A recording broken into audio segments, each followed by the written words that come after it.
ಮನೆಯಲ್ಲಿ ಟಿವಿಗೆ ಮತ್ತು ಮೊಬೈಲ್ಗೆ ಸಿಗುವಷ್ಟು ಪ್ರಾಮುಖ್ಯತೆ ನನಗೆ ಸಿಗಲಿ ಎಂದು ಬೇಡಿಕೊಳ್ಳುವ ಒಂದು ಚಿಕ್ಕ ಹುಡುಗಿಯ ಕತೆ ಇದು. ಈ ಕತೆ ಹರೀಶ್ ಮತ್ತು ಭಾರತಿ ಎಂಬ ದಂಪತಿಗಳದು. ಆ ದಂಪತಿಗೆ ಒಂದು ಮುದ್ದಾದ ಮಗಳು, ಆ ಮಗಳ ಹೆಸರು ಸ್ನೇಹ.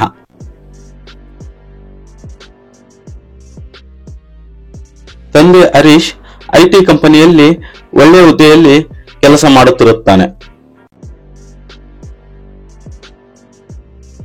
ಅವಳ ತಾಯಿ ಭಾರತಿ ಗೃಹಿಣಿ. ತಾಯಿ ಭಾರತಿ ಗಂಡ ಮತ್ತು ಮಗಳನ್ನು ಶಾಲೆಗೆ ಕಳಿಸಿದ ನಂತರ ಮನೆಯಲ್ಲಿ ಖಾಲಿ ಇರುತ್ತಾಳೆ. ಹೀಗೆ ಖಾಲಿ ಇರುವಾಗ ನಾನೇಕೆ ಕೆಲಸ ಮಾಡಬಾರದು ಎಂದು ಆಲೋಚನೆ ಬರುತ್ತದೆ. ಆಗಲೇ ತನ್ನ ಮಗಳು ಕಲಿಯುತ್ತಿರುವ ಶಾಲೆಯಲ್ಲಿ ಟೀಚರ್ ಹುದ್ದೆ ಓಪನಿಂಗ್ ಇರುವುದು ತಿಳಿಯುತ್ತದೆ ಮತ್ತು ಆ ಕೆಲಸಕ್ಕೆ ಸೇರುತ್ತಾಳೆ. ಇದಕ್ಕೆ ಹರೀಶ್ ಕೂಡ ಒಪ್ಪಿಕೊಳ್ಳುತ್ತಾನೆ.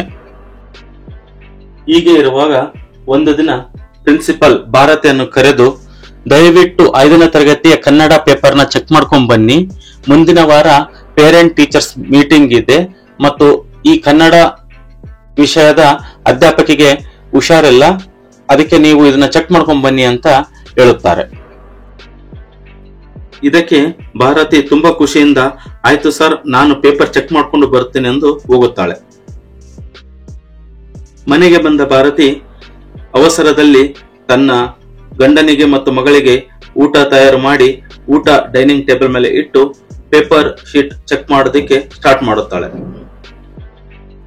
ಪ್ರಾರಂಭದಲ್ಲಿ 4ರಿಂದ 5 ಶೀಟು ಬೇಗ ಬೇಗ ಚೆಕ್ ಮಾಡಿ ಮುಗಿಸುತ್ತಾಳೆ.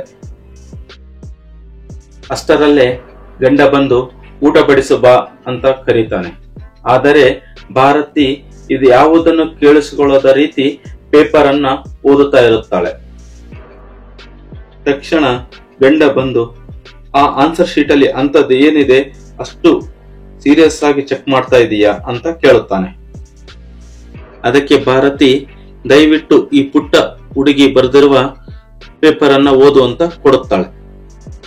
ತಕ್ಷಣ ಹರೀಶ್ ಆ ಪೇಪರ್ ತಗೊಂಡು ಓದೋದಕ್ಕೆ ಶುರು ಮಾಡುತ್ತಾನೆ. ಪ್ರಶ್ನೆ, ಒಂದು ಚಿಕ್ಕ ಪ್ರಬಂಧ ಬರೀರಿ ಅಂತ ಇರುತ್ತದೆ. ಅದಕ್ಕೆ ಮಗು ಬರೆದಿರುವ ಉತ್ತರ ಹೀಗೆ ಇರುತ್ತದೆ: ಓ ದೇವರೇ, ನನ್ನನ್ನು ಒಂದು ಟಿವಿ ಅನ್ನಾದರೂ ಮಾಡು ಅಥವಾ ಒಂದು ಮೊಬೈಲ್ ಅನ್ನಾದರೂ ಮಾಡು. ಯಾಕೆ ಅಂದರೆ ನಮ್ಮ ಮನೆಯಲ್ಲಿ ಟಿವಿಗೆ ಮತ್ತು ಮೊಬೈಲ್ಗೆ ಸಿಗುವಂತ ಪ್ರಾಮುಖ್ಯತೆ ನನಗೆ ಸಿಗುತ್ತಿಲ್ಲ. ಅಪ್ಪ ಆಫೀಸಿಂದ ಬಂದ ತಕ್ಷಣ ಟಿವಿ ನೋಡ್ತಾ ಇರುತ್ತಾರೆ. ಅಮ್ಮ ಅಡುಗೆ ಕೆಲಸ ಮುಗಿಸಿ ಮೊಬೈಲ್ ನಲ್ಲಿ ಮಗ್ನನಾಗುತ್ತಾಳೆ. ನನ್ನನ್ನು ಯಾರು ಮಾತನಾಡಿಸುವವರು ಇಲ್ಲ. ದಯವಿಟ್ಟು ನನ್ನನ್ನು ಟಿವಿ ಅಥವಾ ಮೊಬೈಲ್ ನಾಗಿ ಮಾಡು ಎಂದು ನಿನ್ನಲ್ಲಿ ಪ್ರಾರ್ಥಿಸುತ್ತೇನೆ.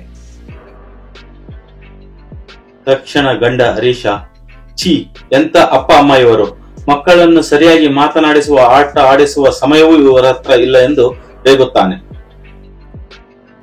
ತಕ್ಷಣ ಭಾರತಿ ಹೇಳುತ್ತಾಳೆ, ಈ ಉತ್ತರ ಪತ್ರಿಕೆ ನಮ್ಮ ಮಗಳು ಸ್ನೇಹದು ಅಂತ.